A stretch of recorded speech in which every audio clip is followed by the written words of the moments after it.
शुरुआत करते हैं हम अपने 5वें क्लास की। जैसा कि आप जानते हैं कि अनेक शब्दों के लिए एक शब्द हिंदी व्याकरण की जो क्लास चल रही है, उसका जो 5वां नंबर का क्लास है, 5वां नंबर ये चैप्टर का ये सीरीज है।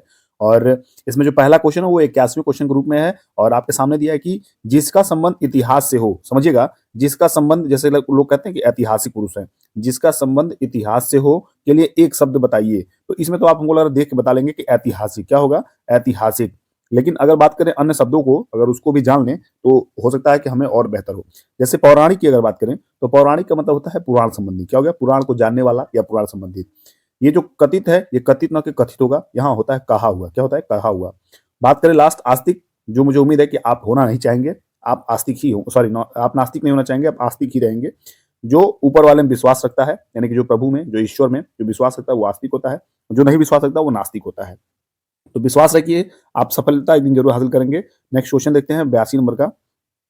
और इससे पहले मैं आप सभी से कहना चाहूंगा, जो भी लोग चैनल पर नए आए हो या पहली बार आए हो, चैनल को सब्सक्राइब कर लें, साथ ही बेल आइकन प्रेस करें और अपने सभी साथियों को इस क्लास शेयर करिए। और अगर क्लास अच्छा लगा हो तो क्लास को लाइक करिएगा। दूसरा क्वेश्चन है कृतज्ञ। पहले जान लेते हैं इन चारों का जो सेंस है ये क्या है, उसके बाद कृतज्ञ अपने आप जानेंगे। देखिए, उपकार करने वाला जो होता है वो क्या होता है? परोपकारी। क्या होता है? परोपकारी। देखिए, उपकार कराने वाला भी एक तरह समझिए कि परोपकार के सेंस में ही आएगा। सी की बात करें, किए हुए उपकार को न मानने वाला, तो ये होता है कृतज्ञ। क्या होता है? कृतज्ञ होता है। आप पढ़े भी हैं कृतज्ञ। और डी है किए हुए उपकार को मानने वाला, तो उसको कृतज्ञ कहते हैं। यानी कि जो डी वाला आपका है, ये देखिए आपके सामने कृतज्ञ है, कृतज्ञ का जो सेंस निकलेगा वो आपका किए हुए उपकार को मानने वाला जो है वो राइट हो जाएगा। नेक्स्ट बात करते हैं 83 नंबर का क्वेश्चन। दिया कि जिसे यह न जान पड़ता हो, यानी कि जिसे न ये पता चलता हो कि क्या करूं और क्या ना करूं, का क्या अर्थ होगा। तो उसके लिए सबसे पहले हम जान लेते हैं कि जो ये चीजें हैं उसको समझते हैं। देखिए, ए जो ऑप्शन आपके दिया है, कर्तव्य विमूढ़। कर्तव्य विमूढ़ का मतलब अपन जिसे अपने कर्तव्य का ज्ञान ना हो, जिससे अपने कर्तव्य के ज्ञान ना हो, अपने कर्तव्य से यानी कि वो अगेंस्ट हो गया हो।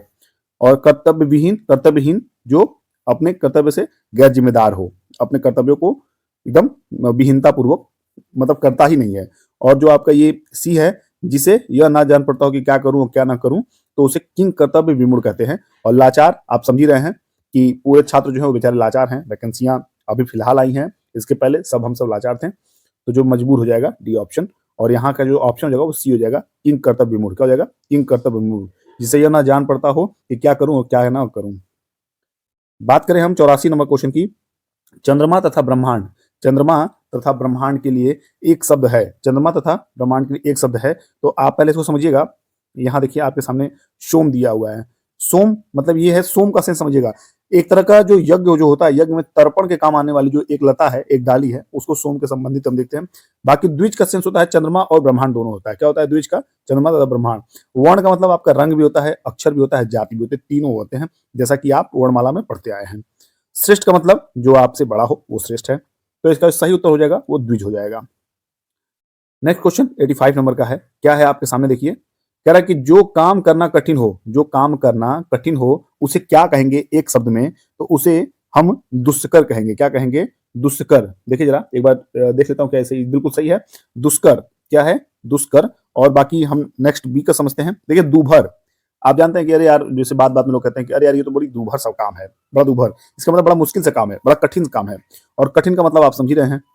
और असंभव, जो वो आप जो संभव योग्य ना हो वो असंभव है। तो ऐसी कोई चीज नहीं धरती पे जो असंभव है। अगर आपने ठान लिया है तो वो असंभव बिल्कुल ही नहीं है, वो हर हाल में आप संभव करके दिखा सकते हैं। आपके अंदर विश्वास होना चाहिए। 86 नंबर का प्रश्न आपके सामने है कि जो कठिनाई से मिलता है, जो कठिनाई से मिलता है उसके लिए एक शब्द। तो सबसे पहले हम समझते हैं कि दुर्गम। दुर्गम जो है आपके सामने, दुर्गम का मतलब होता है जहां पहुंचना कठिन है, जहां गम, गम का सेंस जाने से होता है, गमन। तो दुर्गम जहां पहुंचना कठिन हो, जहां पहुंचना मुश्किल हो, उसका सेंस दुर्गम हो जाएगा।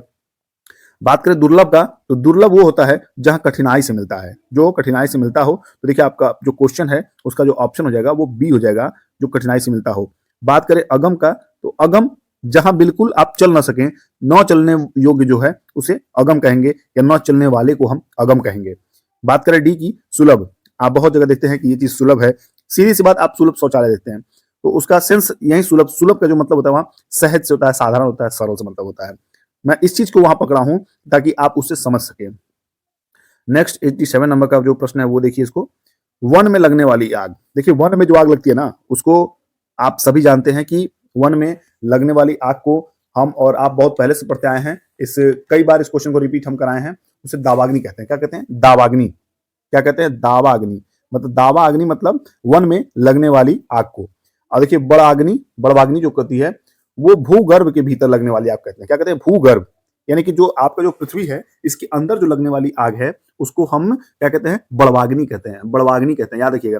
फिर लास्ट सी की बात करें, विराग्नि। विराग्नि का मतलब है कि कोई भी व्यक्ति हो या महिला हो, विरह के शोक में डूबी हुई जो महिलाएं होती हैं उनके अंदर की जो आग होती हैं उनको हम विराग्नि कहते हैं। यानी कि विरह के अग्नि में वो बिल्कुल डूबी हुई रहती हैं, इसलिए उनको विरह के शोक में डूबी हुई जो महिला होती हैं या व्यक्ति होते हैं उनको विराग्नि के शोक में डूबे हुए कहते हैं। फिर बात करें जठराग्नि। जठराग्नि देखिए पेट की आग, यानी कि जो पेट के भीतर की आग जो होती है, जो उसको हम जठराग्नि कहते हैं। और जो जठराग्नि होती है वो भोजन को पचाने में काम करती है। और जठराग्नि को शुद्ध रूप से अगर देखा जाए तो पेट के भीतर की आग को जठराग्नि कहते हैं। ऐसा प्रश्न आपके सामने आएगा भी कि जठराग्नि किसको कहते हैं, तो पेट के भीतर लगने वाली आग को जठराग्नि कहते हैं।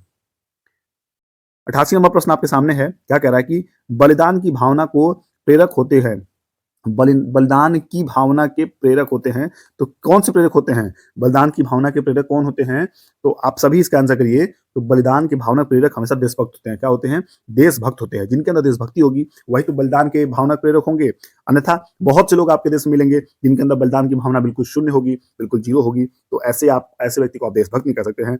और बात एक ही करें जिसमें समाज सुधारक है, तो समाज को सुधारने वाला या समाज के सुधार में योग्यता देने वाला, योग्य सामर्थ्य साबित करने वाला समाज सुधारक होता है। संस्कृति पुरुष की बात करें तो संस्कृति पुरुष, देखिए संस्कृति पुरुष जो होता है ना, इसका सेंस जो थोड़ा लंबा है, इसको मैं समझाता हूँ कि जो संस्कृति पुरुष होता है ये समझिए कि जो संस्कृत से जुड़ा हुआ है, यानी कि आपकी जो संस्कृति जो चली आ रही है उससे जुड़ा हुआ एक जटिल अवधारणा है जिसका अर्थ वैदिक और उपनिषदों काल में विकसित हुआ है। सेंस इसका ये कि जो एकदम मतलब संस्कृति पुरुष है, मतलब अपने सारे जो संस्कार हैं उसके पुराने हैं, जो सारे रीति रिवाज है वो पुराने हैं, तो उसको संस्कृति पुरुष कहते हैं। यूं समझ लीजिए कि संस्कारी जो पुरुष है उसको संस्कृति पुरुष कह सकते हैं।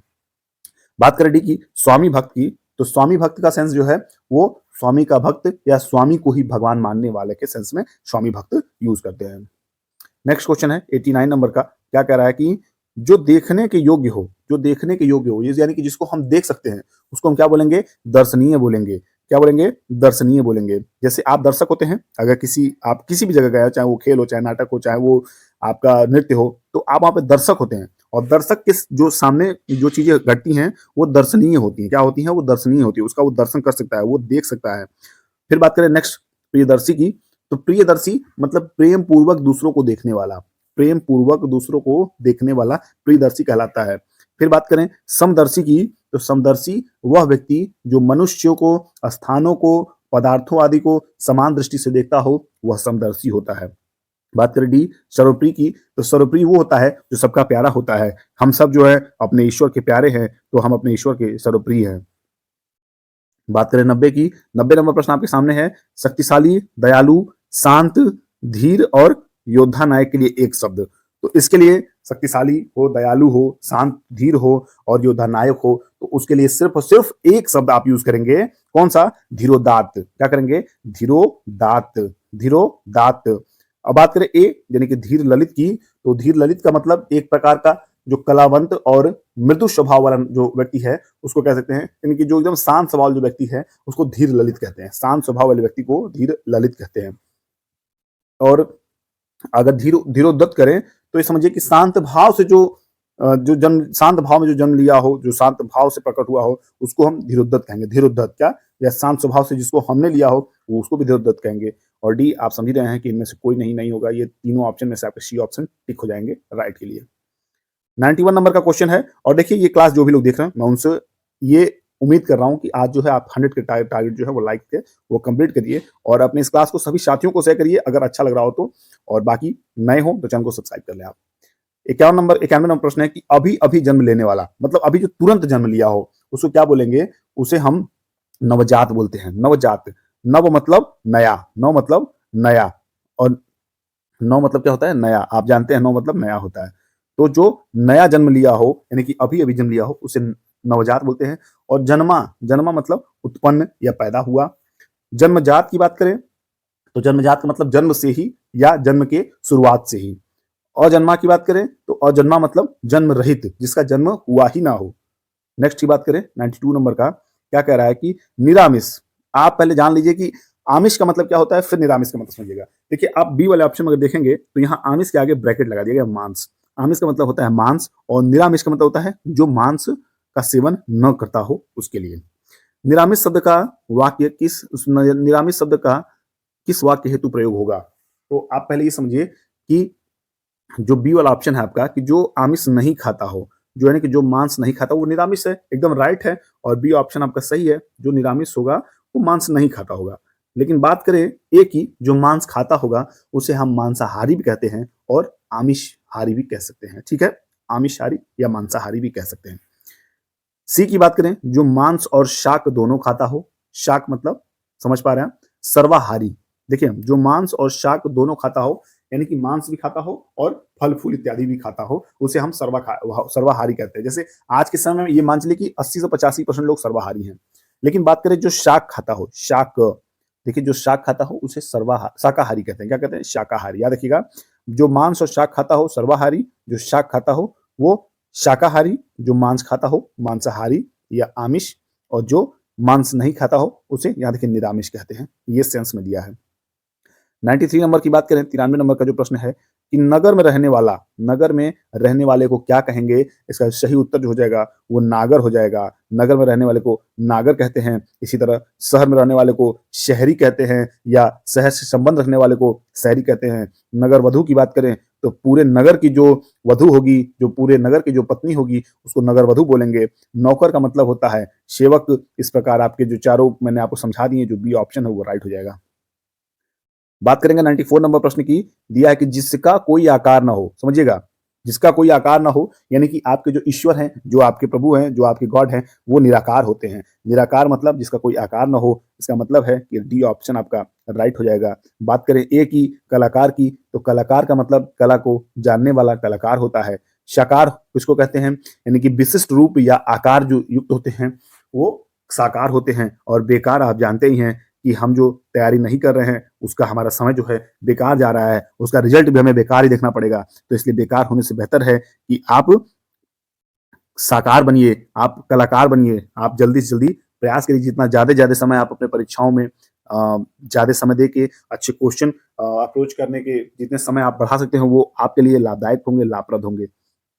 95 नंबर प्रश्न है, क्या कह रहा है कि पर्वतीय शब्द का वाक्यांश। देखिए आप भी बताइए जरा, अभी 4 ऑप्शन आपके सामने है, ये पर्वतीय शब्द का क्या अर्थ होगा उसको बताइए। तो अगर बात करें जो पर्वत पर रहने वाला, क्या पर्वतीय होगा? आप बताइए इसको। तो बिल्कुल राइट है, पर्वत पर रहने वाले को ही पर्वतीय कहते हैं। क्या कहते हैं? पर्वत पर रहने वाले को ही पर्वतीय कहते हैं। बात करें बी बी तो जो पर्वत पर उगने वाला, जी बिल्कुल नहीं, ये गलत हो जाएगा। जो पर्वत पर घूमने वाला, जी नहीं, ये पर्वतारोही हो सकता है। पर्वत देखिए, पर्वत पर चढ़ने वाला पर्वतारोही, ठीक है। और पर्वत पर घूमने वाला ये भी नहीं होगा। लेकिन जो बात करें पर्वत पर रहने वाला तो पर्वतीय हो जाएगा। 96 की बात करें, क्या दिया है कि पीने की इच्छा, पीने की इच्छा को कहते हैं। समझिएगा कि पीने की इच्छा क्या कहते हैं? पिपासा कहते हैं। क्या कहते हैं? पिपासा। पिपासा जो आगे बी ऑप्शन में दिया है, पिपासा, पीने की इच्छा रखने वाला पिपासा। और पिपासु जो होता है, यानी कि ए ऑप्शन में जो पिपासु दिया है, वो व्यक्ति जो प्यासा हो। देखिए ये और इसमें दोनों की इच्छा है, प्यासा हो लेकिन इच्छा नहीं है तो पिपासु, और प्यासा है लेकिन उसे इच्छा भी है पीने की, उसे पिपासा कहेंगे। और पिच्छा मतलब आप समझते हैं कि विपरीत या अगेंस्ट, और प्यासा आप समझ ही रहे हैं कि जिसे पीने की इच्छा हो।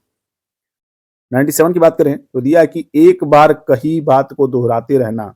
एक बार कही बात को दोहराते रहना क्या कहेंगे? तो इसका जो सही अर्थ होगा वो आपको बताना है। तो पिष्ट पेषण, पिष्ट पेषण याद रखिएगा, क्या कहेंगे? पिष्ट पेषण मतलब एक बार कही गई बात को दोहराते रहना, पिष्ट पेषण कहते हैं। बात करें ए नंबर आगार की, तो आगार का मतलब होता है मकान या घर आदि में रहने का जो स्थान होता है उसे आगार कहते हैं। बात करें प्राकथन की, यानी कि थ है, ये प्राकथन जो हो जाएगा, आप भी पढ़ते हैं, जो प्राकथन होता है उसे हम क्या कहते हैं? प्रस्तावना या पहले कही गई बात। प्रस्तावना या पहले कही गई बात। और देखिए डी आपका प्रस्तावना है, तो प्रस्तावना मतलब आरंभ या प्रस्ताव या पहले कही बात, आपका प्रस्तावना हो जाएगा। 98 नंबर बात करेंगे तो कठोर परिश्रम का परिणाम आंखों के सामने था। कठोर परिश्रम का परिणाम जो है आंखों के सामने था, यानी कि आपके सामने जो कुछ भी घटित हो, जो कुछ भी घटित हुआ हो, वो पूर्ण रूप से प्रत्यक्ष माना जाएगा। तो प्रत्यक्ष का मतलब होता है जो आपके आंख के सामने हो, यानी कि आप प्रत्यक्ष का, जैसे कहा गया कि प्रत्यक्ष को प्रमाण की जरूरत नहीं होती है, यानी कि जो आप अपने आंखों से खुद देखा हो उसे किसी तरह का प्रमाण का, किसी तरह का प्रूफ का, किसी तरह के सबूत का आवश्यकता नहीं होता है। तो यहाँ जो प्रत्यक्ष का सेंस है वो आपके आंखों के हुई सामने घटना की बात हो रही है। तो कठोर परिश्रम का परिणाम आंखों के सामने था, यानी कि प्रत्यक्ष था। तो सी ऑप्शन जो है आपका राइट हो जाएगा।